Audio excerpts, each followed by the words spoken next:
You already had sugar today. Don't even try to think back through your meals to argue with that.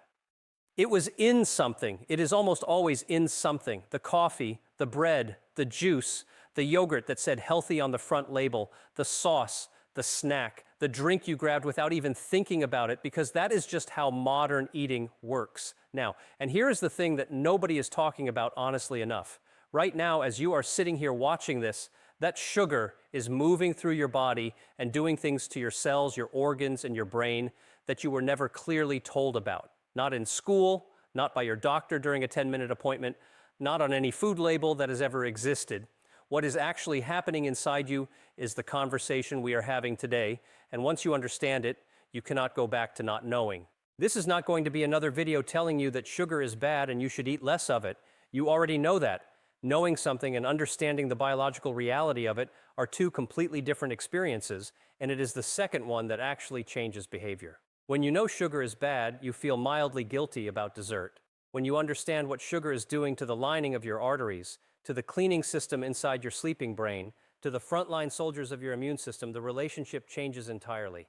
It stops being about guilt and starts being about clarity. And clarity, real biological clarity about what is happening inside your own body, is one of the most powerful motivators that exists. So that is what today is about, not judgment, biology. Let's start from the very beginning, from the moment sugar enters your body, because most people have never actually traced this sequence all the way through, and the sequence is where the understanding lives. The moment you consume something high in sugar, your blood glucose rises. Your pancreas responds immediately by releasing insulin. Insulin is the hormone that signals your cells to open up and absorb that glucose for energy.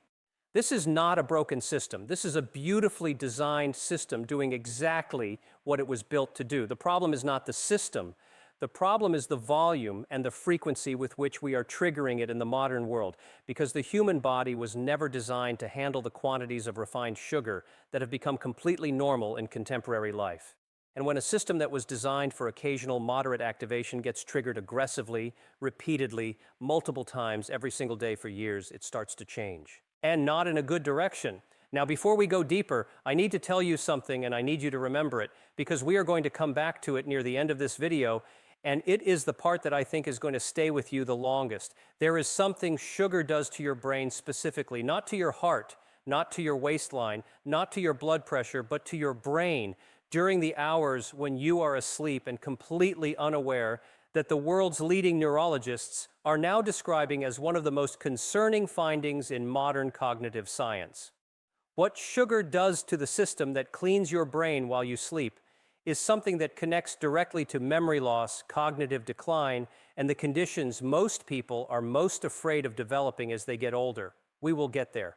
But you need the full picture first, because the brain piece only makes complete sense once you understand everything else that is happening.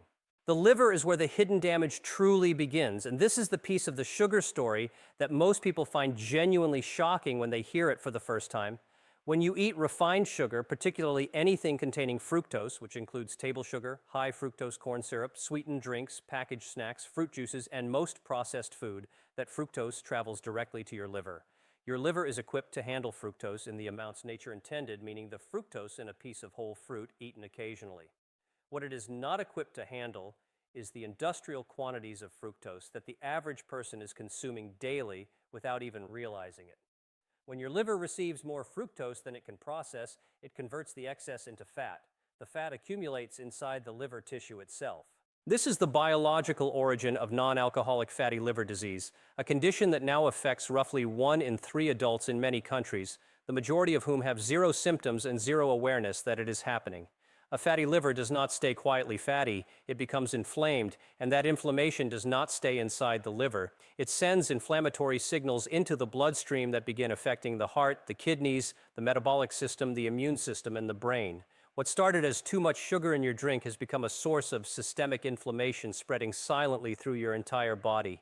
Your blood vessels are experiencing something equally serious, and the mechanism has a name that is worth knowing because it explains so much. It is called glycation. Glycation is the process by which excess sugar molecules in your bloodstream attach themselves to proteins and fats throughout your body. This attachment is not controlled or regulated by any enzyme. It just happens chemically whenever blood sugar is elevated, and the products it creates are called Advanced Glycation End-products. Researchers gave them the acronym AGEs, and the name fits because what they do is accelerate the aging of your tissue at a structural level. In your blood vessels, Advanced Glycation End-products attack the collagen that gives arterial walls their elasticity and flexibility. They stiffen the vessel walls. They damage the endothelium, the incredibly thin but critically important cellular lining inside every artery in your body. The endothelium is responsible for producing nitric oxide, managing inflammation, regulating blood pressure, and preventing the kind of damage that leads to plaque formation and arterial disease. When it is under constant glycation attack, it stops doing those jobs efficiently. This is not a future risk. This is a present reality for anyone eating a high-sugar diet, and it is happening in exact proportion to the amount of sugar in the blood at any given time. Your immune system takes a hit that almost nobody talks about, and this finding from the research world is one that tends to genuinely surprise people when they encounter it. Within an hour of consuming a high-sugar meal, the functional capacity of your white blood cells, specifically the neutrophils that serve as your immune system's first responders, is measurably reduced. The reason is a transport competition. Vitamin C and glucose use the same pathway to enter immune cells. When blood glucose is elevated, glucose floods that pathway and crowds out the vitamin C that immune cells need to function at full strength. The suppression can last several hours. If you are eating high-sugar meals and snacks throughout the day, you may be spending the majority of your waking hours with a partially suppressed immune system, not because you are sick, not because of a deficiency, but because of what you are eating. Your body's ability to identify threats, fight infection, and manage the constant low-level biological challenges it faces every day is being quietly undermined 3 times a day at the dinner table. The inflammation that accumulates from all of this, from the damaged liver, the glycated blood vessels, the suppressed immune system, the chronically elevated insulin, is not localized to any single organ. It is systemic. It is the kind of whole-body, low-grade, persistent inflammatory state that has been identified as the common biological thread running through heart disease, type 2 diabetes, certain cancers, autoimmune conditions, and accelerated aging. These are not separate diseases that happen to some people and not others based purely on genetics. They are, in very significant measure, the downstream consequences of chronic biological inflammation. And chronic biological inflammation in the modern body eating a modern diet is being continuously fed and sustained by excess sugar consumed so routinely that it no longer even registers as a choice. And now, the brain. The thing I told you to hold on to. Inside your brain, there is a waste clearance system called the glymphatic system. It works almost exclusively during deep sleep, using pulses of cerebrospinal fluid to flush toxic waste products out of brain tissue. Among the most important waste products it removes is amyloid beta, the protein that builds into the plaques found in the brains of people with Alzheimer's disease. The glymphatic system is one of the most significant neuroscience discoveries in recent decades, and what researchers have found in studying it is deeply uncomfortable. Chronic elevated blood sugar impairs glymphatic function. It reduces the efficiency of that overnight brain cleaning cycle. Every morning after a high sugar day, your brain is waking up slightly less thoroughly cleaned than it should be, slightly more burdened with the metabolic waste of the previous day. On its own, one night of this means almost nothing. But compounded over years, over decades, the brain that has been running a compromised cleaning cycle night after night is carrying a burden that science is now linking directly to the accelerating rates of cognitive decline the world is currently experiencing.